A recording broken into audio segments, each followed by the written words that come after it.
नमस्कार दोस्तों, मैं श्रवण आप सभी का स्वागत करता हूं अपने YouTube चैनल परीक्षा रात्रि पर। जैसा कि हम सूर्य तत्व को जानने का प्रयास कर रहे थे, इन्हें प्रभावित करने वाले कौन-कौन कारक हैं, इनको समझ रहे थे। इसमें हम सौर स्थिरांक को समझ लिए थे। आज हम उससे आगे बढ़ेंगे और समझने का प्रयास करेंगे। तो आप सभी कॉपी कलम निकालिए, नोट करते रहिए और समझते रहिए। सूर्य तत्व को प्रभावित करने वाले कारक।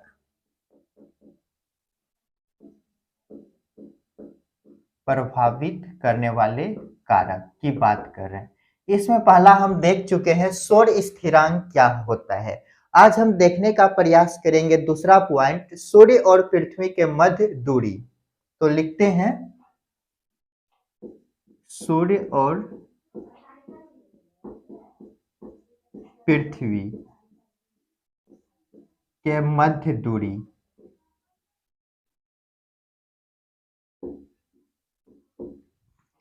उपसौर की घटना और अपसौर की घटना। मान लेते हैं ये सन है और पृथ्वी इसके चारों तरफ चक्कर लगाती है दीर्घवृत्ताकार पथ पर। यह क्या है? पृथ्वी है, ये सन है, ये अर्थ है। उपसौर और अपसौर में क्या होता है? उपसौर पहले समझते हैं। ये दूरी जो देख रहे हैं क्या है? सूर्य के करीब है, नजदीक है, तो इसे कहते हैं अपसौर। उपसौर, उपसौर की स्थिति। और यहाँ क्या देख रहे हैं? सूर्य और पृथ्वी के मध्य की दूरी क्या है? मैक्सिमम है, इसे क्या कहते हैं? अपसौर। ये उपसौर में क्या होता है? सूर्य क्या है? पृथ्वी के नजदीक है, तो इस पर क्या होगा? तापमान अधिक पड़ेगा। इस समय कितना अधिक पड़ेगा? तो 6% अधिक पड़ेगा। और ये जो है अपसौर, ये क्या होता है? दूर। इसमें जो सूर्य का जो है कि तापमान, सौर ऊर्जा की प्राप्ति -6% कम पड़ेगा। तो क्या देखें, ये दोनों स्थिति में उपसौर को कैसे याद करेंगे? तो हम राष्ट्रपति के नजदीकी क्या कौन होते हैं? उपराष्ट्रपति। तो उपराष्ट्रपति क्या होता है? नजदीकी। तो सूर्य के नजदीक पृथ्वी कब होगा? तो उपसौर। और दूर कब होगा? तो अपसौर की स्थिति में। ये स्थिति कब बनता है? तो ये स्थिति 3 जनवरी को बनेगा, 3 जनवरी। और ये स्थिति कब बनेगा? तो 4 जुलाई को। ऐसे स्थिति में क्या होगा? पृथ्वी को सौर ऊर्जा की प्राप्ति 6% प्लस माइनस प्राप्त होंगे।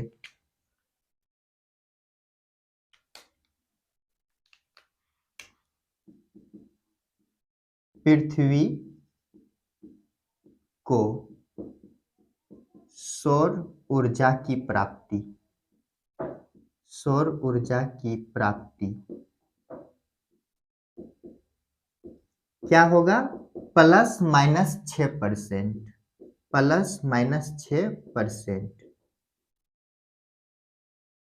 तो मैक्सिमम कब होगा? जब नजदीक होंगे। जब दूर होगा तो क्या होगा? 6% कम हो जाएगा। सौर ऊर्जा की प्राप्ति पृथ्वी को होगी। तो ये तो देखे कंडीशन सूर्य और पृथ्वी के मध्य की दूरी। अब समझते हैं दिन की अवधि कैसे इसको प्रभावित करता है। तो जल्दी से इनको पहले नोट कीजिए। तो चलिए इसको मिटाते हैं और अगला समझने का प्रयास करते हैं।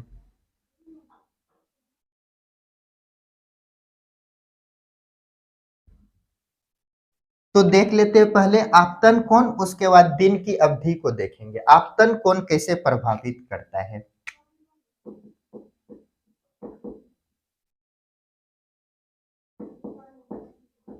आपतन कोण, ये आपतन कोण क्या होता है?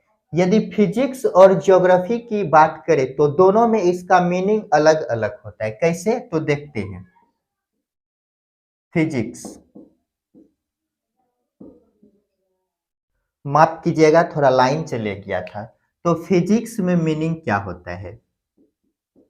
फिजिक्स और ज्योग्राफी,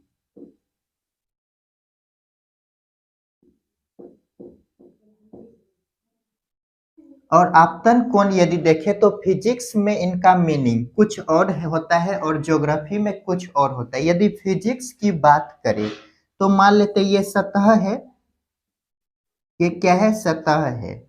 इस पर आने वाले किरण और लंबवत रेखा के बीच बनने वाला कोण, ये जो कोण बनता है ये क्या है? आपतित किरण। ये जो कोण बनते मान लेते हैं थीटा डिग्री का, यह कोण क्या कहलाता है? आपतन कोण फिजिक्स में। यदि ज्योग्राफी की बात करें तो मान लेते ये क्या है? सतह है और ये आपतित किरण है। क्या है? आपतित किरण। तो इसमें लंबवत किरण के बीच बनने वाला कोण नहीं, इसमें होता क्या है?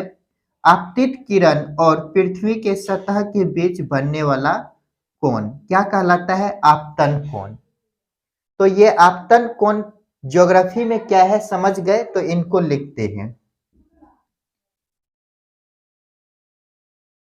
पृथ्वी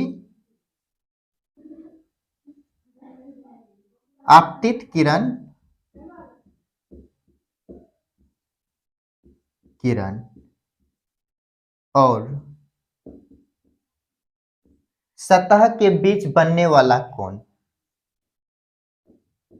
सतह के बीच बनने वाला कोण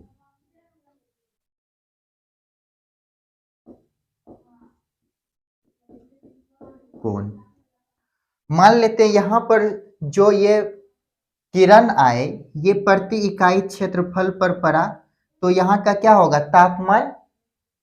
तो प्रति इकाई, इसका संबंध क्या है? प्रति इकाई क्षेत्रफल पर पड़ने वाले सौर ऊर्जा की प्राप्ति, प्रति इकाई क्षेत्रफल पर प्राप्त होने वाले सौर ऊर्जा की इकाई। तो लिखते हैं संबंध। संबंध किससे है? प्रति इकाई क्षेत्रफल पर प्राप्त होने वाली सौर ऊर्जा की प्राप्ति से है। प्रति इकाई क्षेत्रफल में प्राप्त होने वाली सौर ऊर्जा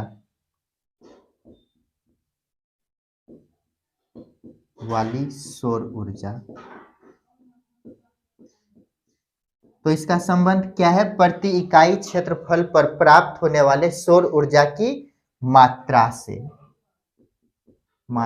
से है।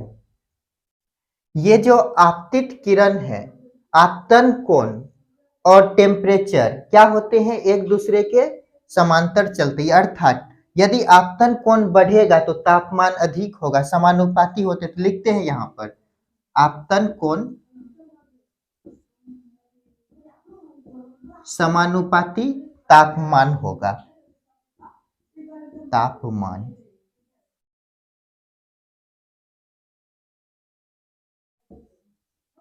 अब हम ज्योग्राफी में इसको कैसे समझे, बेहतर इसको समझने का प्रयास करते हैं। ये आपतन कोण समानुपाती तापमान कैसे होता है? मान लेते हैं एक पृथ्वी बनाते हैं।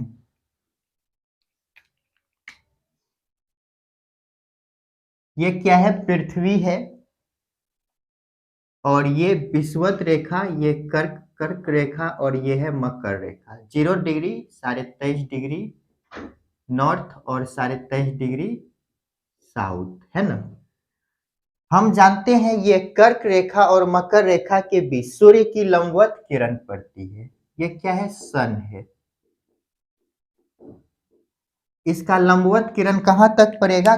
कर्क रेखा और मकर रेखा के बीच। ऊपर क्या है? ये है कर्क रेखा और ये क्या है? मकर रेखा।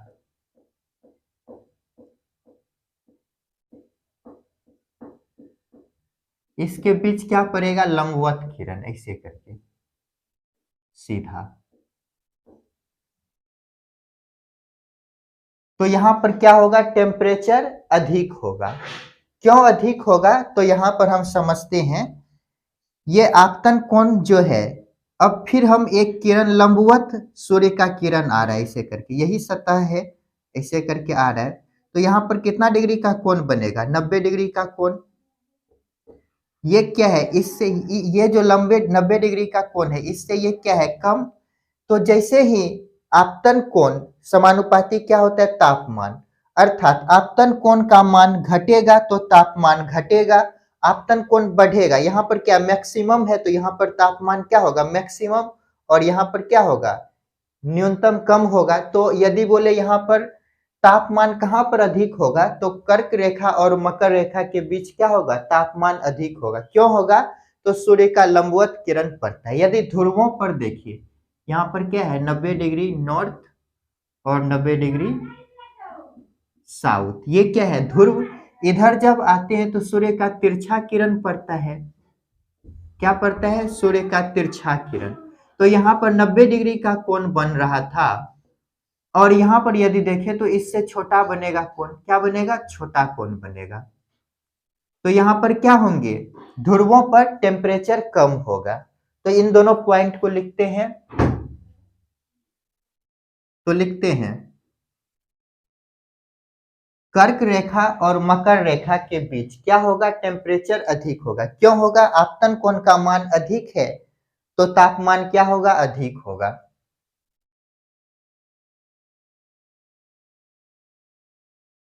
भूमध्य लिखते हैं, भूमध्य रेखा पर सूर्य की लंबवत किरण पड़ती है, यहाँ पर टेम्परेचर अधिक होगा।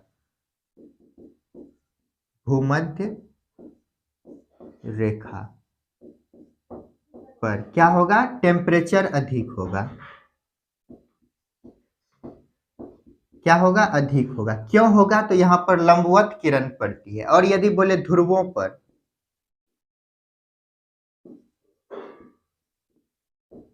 ध्रुवों पर क्या होगा, टेम्परेचर कम होगा, क्योंकि आपतन कोण का मान क्या होता है, जैसे ही हम ध्रुव की तरफ जाते हैं कम होने लगता है। तो आपतन कोण का मान कम होगा तो तापमान भी क्या होगा, कम होगा।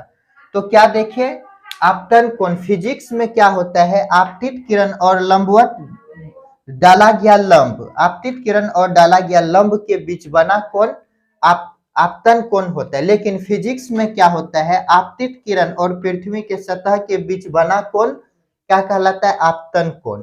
इसका संबंध किससे है, तो प्रति इकाई क्षेत्रफल में प्राप्त होने वाली सौर ऊर्जा की मात्रा से है।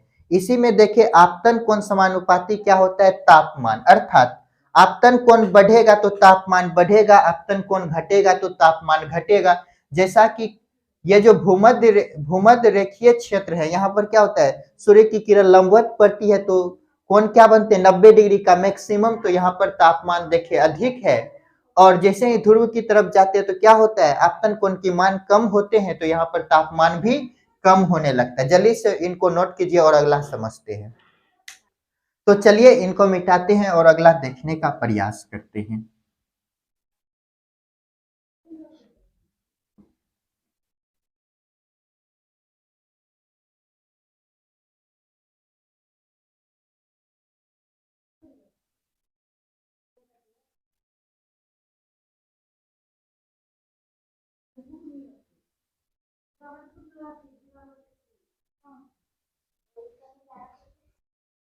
तो अगला देखने का प्रयास करते हैं, दिन की अवधि, दिन की अवधि।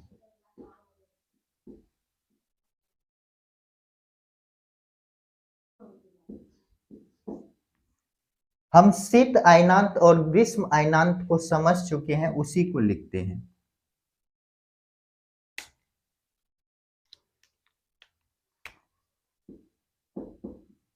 शीत अयनांत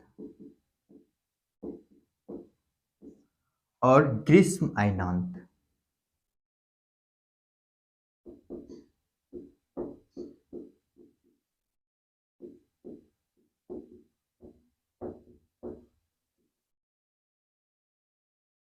शीत अयनांत कब होता है, जब सूर्य कब किस रेखा पर हो, तो मकर रेखा पर हो। तो यहाँ पर एक फिगर बनाते हैं पृथ्वी का। ये क्या है, विषुवत रेखा, और ये है कर्क रेखा, और ये है मकर रेखा। जब सूर्य कहाँ हो, तो यहाँ पर हो,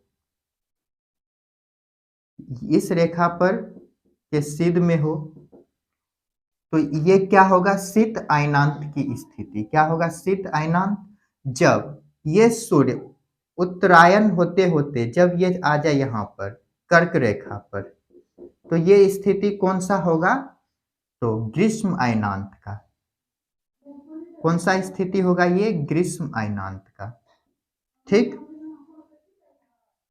ये जो शीत अयनांत है, शीत अयनांत में दो कंडीशन बनता है। ये क्या है? उत्तरी गोलार्ध और ये है दक्षिणी गोलार्ध। ये क्या है? उत्तरी गोलार्ध, ये है दक्षिणी गोलार्ध। ये जो शीत अयनांत है, शीत अयनांत में देखिए क्या कंडीशन बनता है, लिखते हैं। ये क्या है? उत्तरी गोलार्ध, नॉर्दर्न हेमिस्फीयर। ये क्या है? South hemisphere.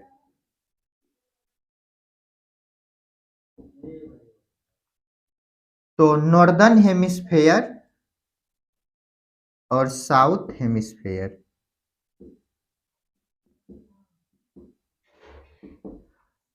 शीत अयनांत है तो सूर्य कहां पे है? मकर रेखा पर, यहां पर है। ये क्या है? मकर रेखा। ये है कर्क रेखा, ये है विषुवत रेखा। तो यहां पर है। दक्षिणी गोलार्ध में है तो यहां पर क्या होगा? दिन की अवधि बड़ा होगा।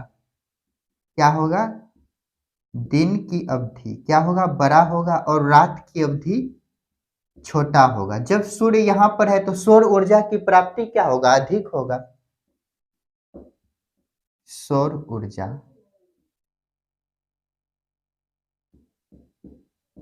की प्राप्ति भी अधिक होगा।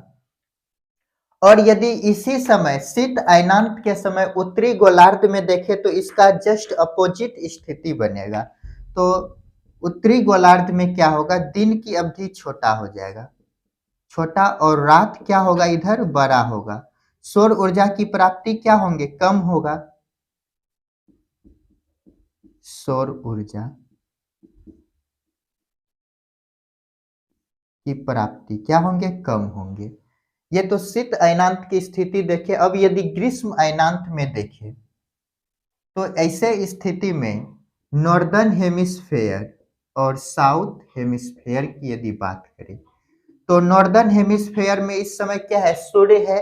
तो यहाँ पर दिन क्या होगा? बड़ा होगा। दिन बड़ा होगा और रात छोटा होगा। सौर ऊर्जा की प्राप्ति अधिक होगी।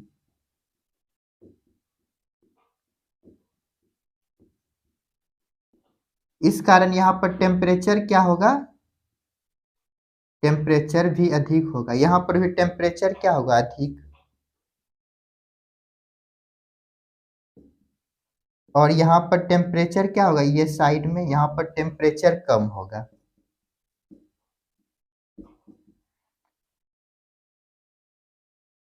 और यदि साउथ हेमिस्फेयर की बात करें ग्रीष्म अयनांत में तो इसका क्या होगा? अपोजिट होगा। तो यहाँ पर क्या होगा? दिन छोटा होगा, रात बड़ा होगा। सौर ऊर्जा की प्राप्ति क्या होगी? कम होगी। सौर ऊर्जा की प्राप्ति कम होगा और टेम्परेचर भी यहाँ पर क्या होगा? कम होगा। तो क्या देखें हम? ये दिन की अवधि कैसे सूर्य तप्त को प्रभावित करती है, इसी को देख रहे हैं। तो क्या देखें हम? इसमें शीत अयनांत और ग्रीष्म अयनांत की बात की। इनको हम डिटेल से पढ़ चुके हैं घूर्णन, पृथ्वी के परिक्रमण और घूर्णन गति में। जो नहीं समझ पाए जाकर के वहां देखिए, इसको डायग्राम के माध्यम से बेहतर समझाए हैं। तो वहां पर आप सभी अच्छा ज्ञान प्राप्त कर सकते हैं। उसके बाद यहाँ आइएगा तो बेहतर समझ में आएगा ये वाले टॉपिक में। तो शीत अयनांत में क्या देखे? सूर्य कहाँ है? तो मकर रेखा पर है। कहाँ है? तो मकर रेखा पर है, जिसके कारण ये क्या है? साउथ दक्षिणी गोलार्ध। तो यहाँ पर ये जो दक्षिणी गोलार्ध है, यहाँ पर दिन बड़ा और रात छोटा। सौर ऊर्जा की प्राप्ति यहाँ पर अधिक हो रही है। तो सौर ऊर्जा की प्राप्ति अधिक हो रही है तो यहाँ पर टेम्परेचर क्या होगा? अधिक होगा। आपतन कोण का मान यहाँ पर क्या होगा? मैक्सिमम स्थिति, अच्छे स्थिति पर होंगे। और यदि इसके बाद देखें नॉर्थ में तो क्या होगा? दिन छोटा होगा इस समय और रात बड़ा होगा। सौर ऊर्जा की प्राप्ति कम, टेम्परेचर भी कम होगा। और यदि ग्रीष्म अयनांत की बात करें तो इस समय नॉर्थ में क्या होगा, उत्तरी गोलार्ध में दिन बड़ा होगा, रात छोटा, सौर ऊर्जा की प्राप्ति अधिक होंगे और टेम्परेचर भी अधिक होगा। यदि साउथ दक्षिणी गोलार्ध की बात करें, साउथ हेमिस्फीयर की, तो दिन क्या होगा, छोटा, रात बड़ा, सौर ऊर्जा की प्राप्ति कम होंगे और टेम्परेचर भी कम होगा। जल्दी से इनको नोट कीजिए। तो दोस्तों आज के लिए इतना ही। अब जो नेक्स्ट वीडियो में आएंगे उसमें हम तापमान और सूर्य तत्व में क्या अंतर है इसको समझने का प्रयास करेंगे। तो मिलते हैं नेक्स्ट वीडियो में। तो आप सभी पढ़ते रहिए और अपने माता पिता का सम्मान कीजिए। मिलते हैं नेक्स्ट वीडियो में।